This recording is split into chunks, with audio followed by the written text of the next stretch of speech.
how much did you give him towards the plans and the design? For a down payment for his services was $1,500. And what was your understanding about the total it would cost for those plans and the permits? Oh, this is the first time ever I even approached a project of this caliber or any degree like this. I researched anywhere from $5,000 to $20,000. Did the plaintiff ever give you a direct check? He gave Mr. Gabriel a check, and Mr. Gabriel gave it to me. That was after I made an agreement with Gabriel that I was going to do the plans for the addition. But I never met Mr. Alvarez until later on that I met him. You said in the summer of 2023, according to your papers, you sent him an email. That's right. Requesting a refund. That's correct. It's on page 17 of 20. What was your response to that? He did call me and he asked me for a refund. And so refund of what? Of the money that he gave me for the plan. And how much did he give you for the plan? Well, he gave me the 15 deposit and he gave me another advance money, which I got from Gabriel. Total? How much did you get? It was $3,000. Did you agree to refund his money? Yes, I did. And how much did you give him? We agreed on $1,000. You agreed on $1,000? Yes, sir. And you cashed it? That's right. And now, on top of that, you're suing him for how much? About $5,400. And that represents the money that was paid to the engineers? $4,000 for the engineer. Why is he responsible to money paid for the engineers? Because he came to my house and asked me for $2,000 for an engineer deposit.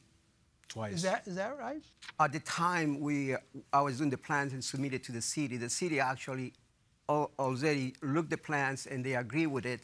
There were some corrections to be done, but Mr. Alvarez changed the whole thing, and he wanted not only the addition of the garage, the conversion of the garage to the ADU, he wanted another addition attached to the house, or to the garage, basically.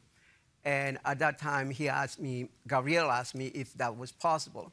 The city told me, yes, it is possible. So I told him, yeah, it is possible, that it will require a lot more work to be done.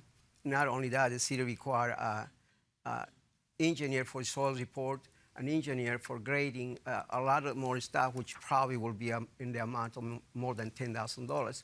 Judge Tewalda? Mr. Velasco, can you tell me how many people were involved in this project? Just me, well, three, on the plans that were involved, me and the engineer. So the engineer's name is Carolina? Yes. So in total, there's 3 people involved. Would you agree? That's right. You, in your answer, say, the contractor sent me $2,000 on behalf of the plaintiff, and I hired an engineer. Right. Who's the contractor that you're referring to?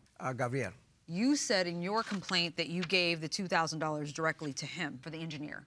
Oh, yeah, I gave it to him directly. You gave him $2,000 directly. Mm-hmm. You say that you got the $2,000 from Gabriel. Yes. I'm trying to understand.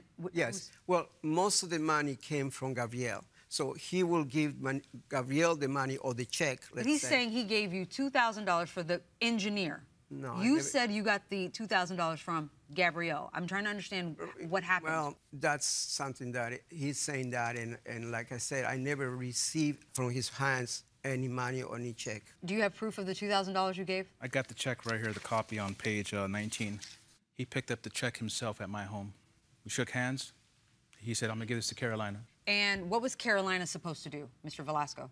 She was supposed to design the structure of the new addition that he wanted to ask. Did she do that? Yes, she did. I have plans for it. And that was submitted to the city? No, at that time, the city required more details, like soil report, which was supposed to do another engineer, because the engineer that I had, it's only a civil engineer, not a soil engineer. So they were asking for more stuff. And this is because he wanted a larger addition? Yes. If he didn't want to change that? I didn't have to have an engineer. And do you think he would have gotten his permits? Yes. You had communication with the engineer directly, correct? After some time, I couldn't track him down, so I had to hunt her down. And you wanted him to get the money back from her. Why?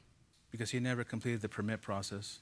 But he couldn't because she had to do something. You understand? She had to do something, which they're called corrections that the city gives back to him, in which she states in an email that she never got any corrections back from the city because Mr. Velasco was in charge of the permit process, my voice for the city, and she haven't heard anything from him for months. Were you aware that you needed another engineer, like a soil one? I was. After a few months passed, a couple of years passed, I was trying to get a hold of him. I had to use other people's cell phones just to talk to him.